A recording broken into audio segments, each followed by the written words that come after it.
nom du Père et du Fils et du Saint-Esprit. Amen. L'Esprit de Dieu repose sur moi. L'Esprit de Dieu m'a consacré. L'Esprit de Dieu m'a envoyé proclamer la paix et la joie. Évangile de Jésus-Christ selon saint Jean. En ce temps-là, Jésus avait donné un enseignement dans la synagogue de Capharnaüm. Beaucoup de ses disciples qui avaient entendu déclarèrent « Cette parole est rude, qui peut l'entendre ?» Jésus savait en lui-même que ses disciples récriminaient à son sujet.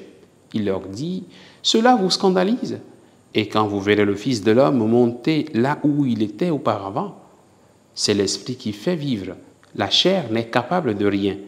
Les paroles que je vous ai dites sont esprit et elles sont vie. Mais il y en a parmi vous qui ne croient pas. » Jésus savait en effet depuis le commencement quels étaient ceux qui ne croyaient pas et qui était celui qui le livrerait.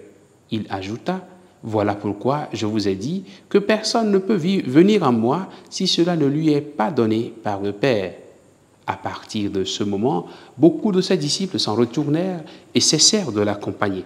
Alors Jésus dit aux 12, « Voulez-vous partir vous aussi ?» Simon-Pierre lui répondit, « Seigneur, à qui irions-nous ? Tu as les paroles de la vie éternelle. Quant à nous, nous croyons et nous savons que tu es le Saint de Dieu. Acclamons la parole de Dieu. Louange à toi, Seigneur Jésus. » Bien-aimés de Dieu, chers frères et sœurs en Christ, nous sommes aujourd'hui le samedi 20 avril.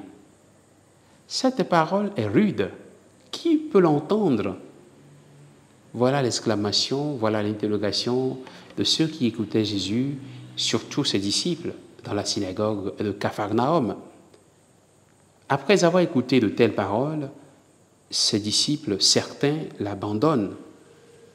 Ils estiment que ce que Jésus dit est difficile à admettre, c'est difficile à comprendre, c'est difficile à accepter.